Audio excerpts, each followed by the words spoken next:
Thank you for watching today's video. Real quick before we dive in, I want to talk to you about treating your eyes well.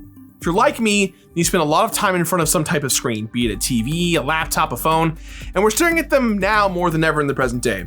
Well, I have these awesome glasses by GMG Performance that help with the eye strain screens can cause us. Now, I'm sure a lot of you have heard before that screens emit a lot of blue light, and this overexposure of blue light is what causes some eye strain for some people, which may lead to headaches or even trouble sleeping. Now, I've experienced a lot of eye strain while playing games myself, which has really messed with my overall concentration and sleep schedule. Well, these glasses act as a shield against this harmful blue light, so your eyes don't get nearly as tired after hours of looking at a screen. Since I've been wearing these, I've noticed that I can concentrate and play a lot more without having to worry about my eyes. Now, right now I'm wearing the Oranos model, and honestly, they look pretty good. Kind of gives me this like everyman Clark Kent vibe, which I dig because I don't really wear glasses normally. So if you want to grab a pair of GMG Performance blue light glasses, they're offering a 40% discount right now. It's a huge offer and it ends 48 hours after the release of this video, so get it quick if you're interested. You can click the link in the box down below to get a pair of these bad boys for almost half the price. Thank you to GMG Performance for sponsoring today's video, and now back to the show. Freedom Planet! What the hell is a Freedom Planet? That's the most common response I get when I tell my friends I'm completing Freedom Planet. I'll gladly explain. Whoa, hey gang! Welcome to another episode of The Completionist, where we don't just beat the games, we complete them. I'm positive earnest protagonist Jirard. Great. Another episode, another bit where there's more versions of me being archetypes of other versions of things. That's right, champ! Freedom Planet is an awesome take on a timeless classic, but with improved combat, and it's filled to the max with super fun characters like me. So strap on in as Jirard takes you on a wild journey to Freedom Planet. And hey, who knows, you might even see more of my friends along the way. Great. There's gonna be more of them. Hear that, people? Strap yourselves in. Oh boy.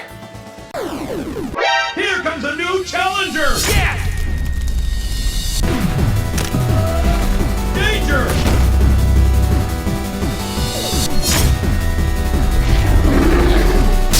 Perfect!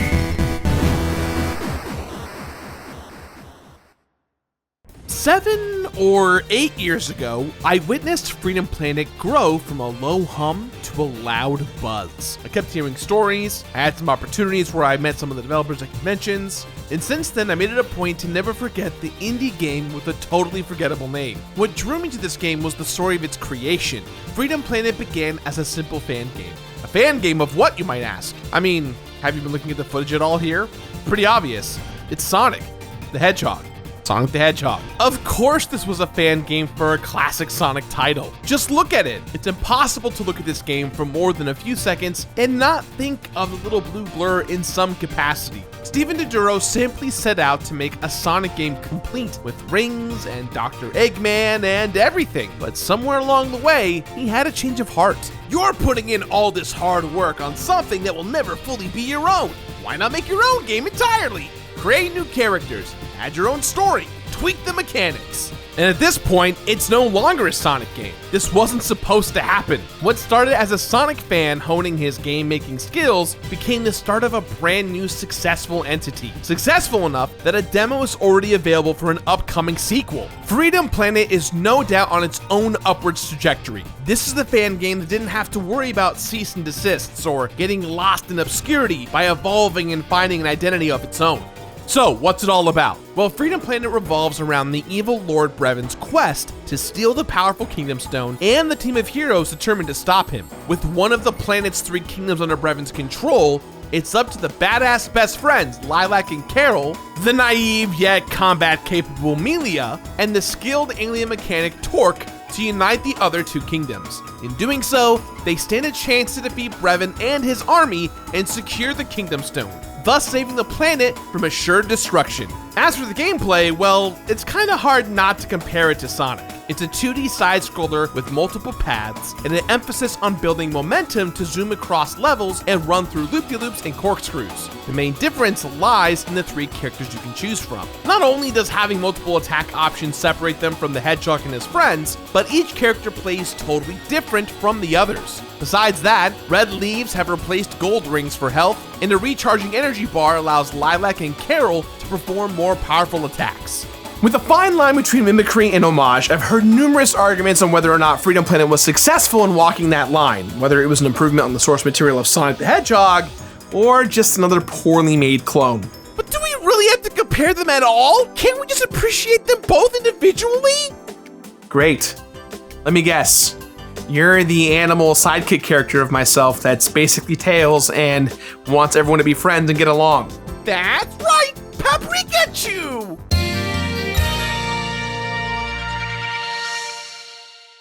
Paprikachu?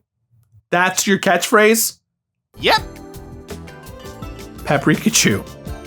Cool. Cool. Cool.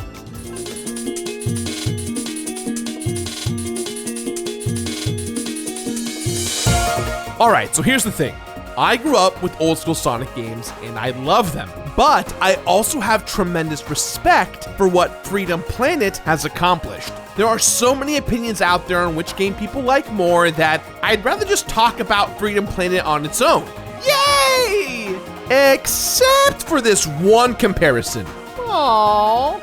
I mentioned how each character has a variety of attacks to choose from, and how this differs from Sonic's single-note combat of gain the higher ground and bop the enemies from above. Don't get me wrong, this works well in Sonic games, and I never needed more. But when Freedom Planet gave me more, I never realized how much I'd enjoy it. Freedom Planet's combat is richer than the source that it drew inspiration from. Let's check out the characters real quick. Lilac can boost attack like Sonic, and she has a sweet rising slash, and she can also get hang time with her Dragon Cyclone attack. Carol has a relentless claw attack, a brutal kick, and if those don't work out for you, she'll run over your face with her frickin' motorcycle. And if you're the kind of person that feels like the best offense is a good defense, then Milia can shield burst her enemies in between hurling gigantic green boxes of death.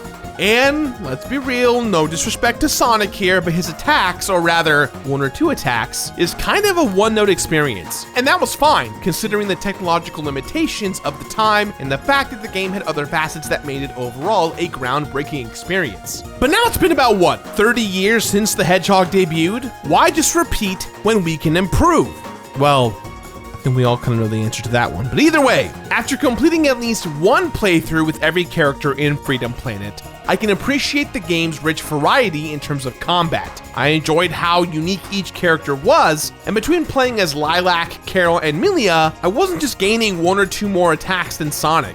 I was gaining like 7. Now before everyone gets mad about, oh, Sonic Mania this and Sonic Mania that, first things first. You're looking at one of the dudes who's the biggest proponent and supporter of Sonic Mania. Sonic Mania, in my opinion, is the best Sonic game of all time. However, Freedom Planet came out before Sonic Mania did. And even though Sonic and Tails and Knuckles are in Sonic Mania, and we've got Mighty the Armadillo and Ray the Flying Squirrel in Sonic Mania Plus, it's important to remember that up until this point, there weren't any 2D Sonic games to fill any of these gaps. So, here comes Freedom Planet. And Freedom Planet does a pretty damn good job. Freedom Planet's badge system helped me appreciate this improved combat even further. Badges are essentially an achievement or trophy list within the game. Like any list of achievements, some badges are anticipated, like beat the game with this character, while some are very specific, like beat this mini boss in this exact way. Now, I played this on the PS4, and there are some trophies attached, but I'll get to that later.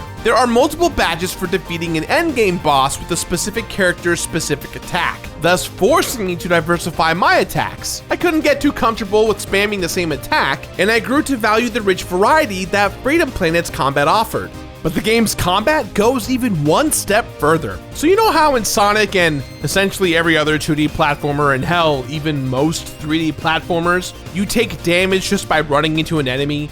It just became a rule that even if a squishy Goomba isn't actively coming at you, it's covered in some kind of poison or something that hurts you immediately on contact. And we can all assume that the rule of touch equals owie comes from early games being extremely limited by how they can make the player lose. But yet when technology improved, this rule stayed firm and is still widely unbroken with retro-inspired 2D platformers. Freedom Planet broke that rule. With its vast array of mutant and robotic enemies to overcome, they really only hurt you during their attack animations. Sure, some may inflict damage on contact because they're covered in spikes or even electricity, but for the most part, you can get right up in an enemy's grill and not get hurt until they attack. Now, why is that a good thing? Because if you come face to face with an enemy while running around at the speed of sound, you get that split second more to strategize. Do you strike once, retreat, and plan your next attack? Do you go all in with a prolonged attack that hits multiple times and hope to destroy the enemy before it has the chance to fight back?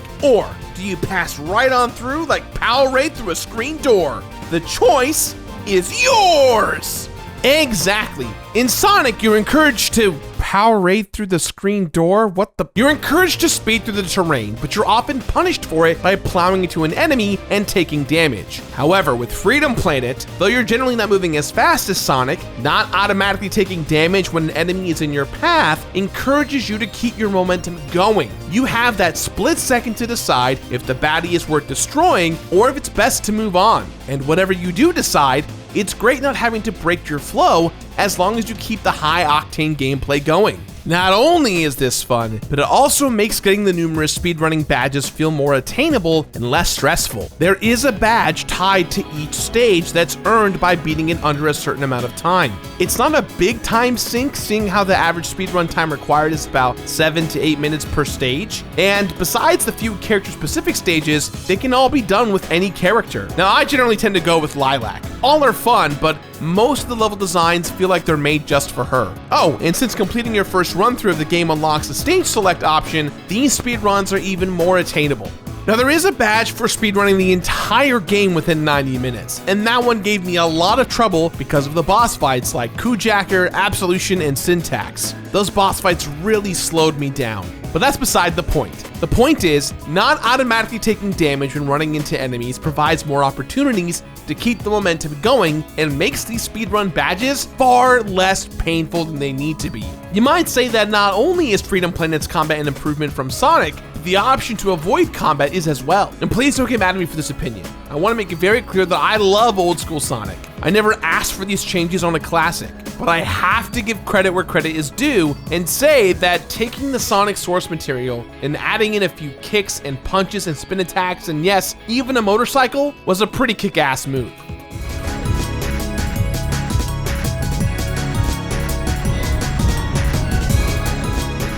Okay, I swear, I'm only going to make one more comparison to Sonic the Hedgehog, and I promise that's it for the rest of the video. As much as Freedom Planet's combat was a departure from its main source of inspiration, probably the greatest departure from classic Sonic was its emphasis on story and characters. The only issue is, despite its emphasis on its narrative, that narrative never really makes me care that much about it. Starting the game, we hit the ground running with numerous cutscenes and characters. It's some time before we even get to take control of a character, and then we get cutscenes between every stage, and some last as long as 15 minutes. And on top of that, there are often short cutscenes thrown in the middle of a level, especially before a boss fight. Now, I have to say, I wasn't expecting this, but I was impressed with the ambition. But is it good? What? Fools! You say you admire the ambition, but you refuse to let your true feelings show. Oh, okay, you're the big bad anime villain whose entire motivation is, I'm the big bad anime villain.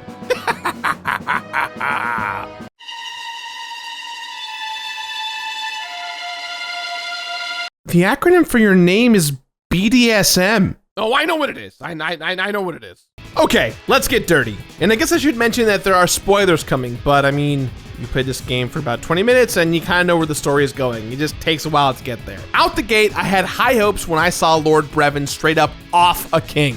That gave me the impression that while this game is modeled after classic 90s games, it's coming in hot with a darkly deep story that we've come to see in more recent years of game development. This impression was short-lived, however, as we're introduced to our protagonists and climb right back to a surface level story. You have 2 friends that soon become 4 friends, and you have to convince the mayor of one kingdom to help you, and he does, but not really. And then you go to the magister of the other kingdom, but then they capture you, and hardly anyone is bad, but you're constantly trying to prove that you're not bad, and you break free and manage to convince the good guys that you're good, and then you all team up and you defeat the bad guy, and the world is saved, and friendship. And I knew where the story was going, but it kept circling the drain for so long, and I found it increasingly difficult to care about anything going on. The creators must have recognized their flaws as they've incorporated option upon option for bypassing as much of the story as you want.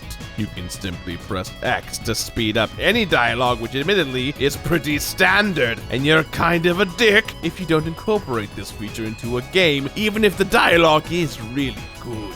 But to go along with that, you can press start and select skip scene to, as implied, skip the scene entirely.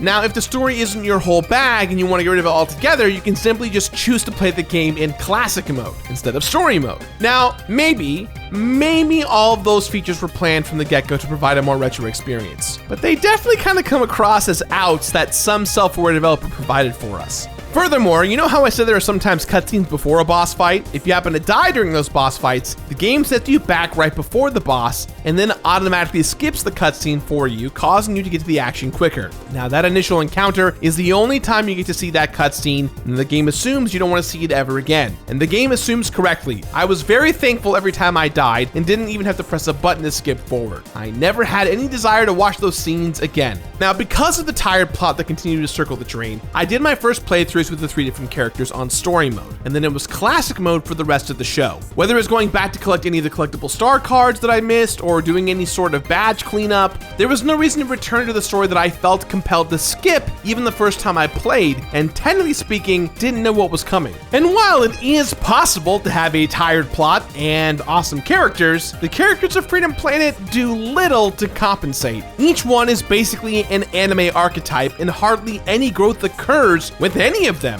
Oh, there's the hothead, there's the annoyingly cute animal thing, there's the arrogant bad boy. Sure, we learn how great friendship is and the importance of sticking together, but none of our protagonists were exactly not into that from the start. It doesn't help either that some of the voice characters have some pretty awesome talent behind them, while others don't. Fools! It's as though the game blew its budget on the actors for Lilac and Brevin, and then called upon the sound designer's cousin who took an acting class that one time in college to play the king. How quaint. Look, I know this all sounds really harsh, but I see the potential that Freedom Planet had, and I'm a little bummed that it fell short in a few spots. I actually liked that the game tried leaning into a story. It helped separate it from classic Sega games and could have been pretty cool. And there were some moments in the story that I legitimately enjoyed. While my thumb was itching to skip through many of the game's cutscenes, it relaxed a lot whenever Mayor Zhao spoke.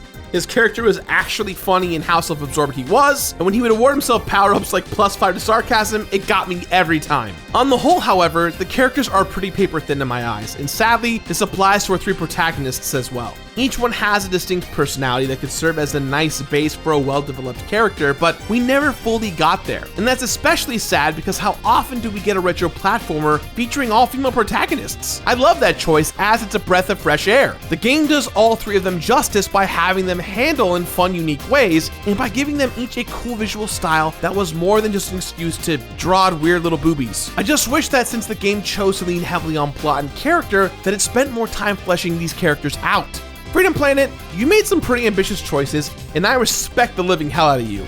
But I really hope that the next time you aim for the fences that you really hit a home run. You have some awesome potential, and I really hope that by the time the sequel's done, that you've given us a story that we really care about.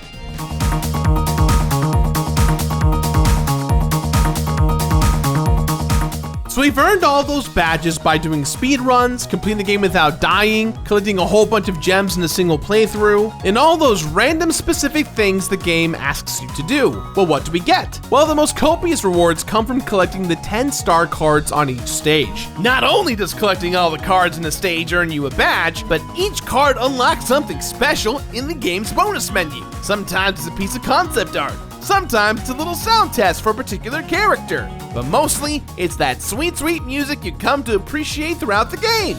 You don't really realize how much music there is in the game until you see it all laid out in front of you. And I have to say, it's pretty cool. Freedom Planet has some dope jams, and collecting all the star cards to unlock them wasn't too painful. Getting all the rewards for all the work I put in was a damn appropriate trade-off that made me very happy. Alright, now let's talk about the PlayStation trophies and their correlation to the badges. Fools! Can you stop saying fools? I'm the only one here right now and it's insulting. Dumbasses! Did you think the relationship between Freedom Planet and PlayStation would be fair and simply provide an identical trophy for every badge you've earned?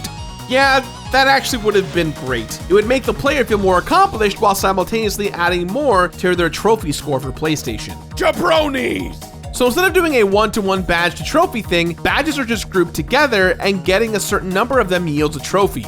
You get your first badge, any badge, you get a trophy. You get 5 badges, you get the next trophy. You get a trophy for earning 10, 20, 30 badges, and so on until all badges are earned and you get the final gold trophy, not the platinum. I guess that works, but it just feels so uninspired and you get less for completion. The game came with achievements already mapped in the game, and all they had to do was turn those into trophies. Now look, I'm not a game developer, but there's definitely something weird about how indie developers are recognized in PlayStation's ecosystem. So maybe that was it? Maybe it was a publisher thing? I don't know. Other than those boring clumped up trophies and the cool unlockables from the star cards, that's pretty much it. And honestly, it's not too bad, all things considered. Would I have ended my completion journey a little sooner given the chance? Probably, but the developers at least had some sense that hard work should be rewarded. In my completionist journey with Freedom Planet, there were 6 total playthroughs. Now, completing the game can be done in 4, but I failed 2 of the speed runs since some of the bosses and levels really slowed me down.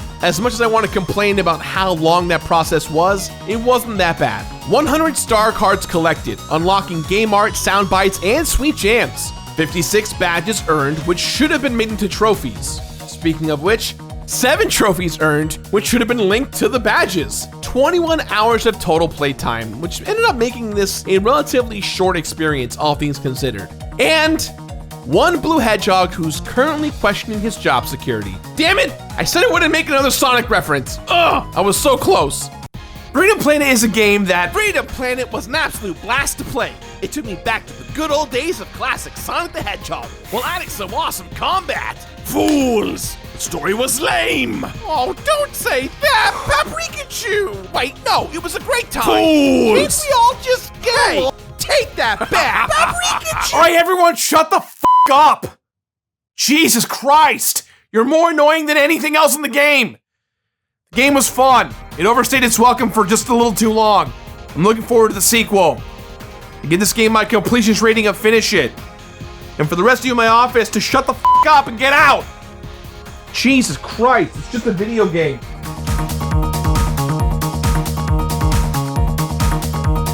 Finish it!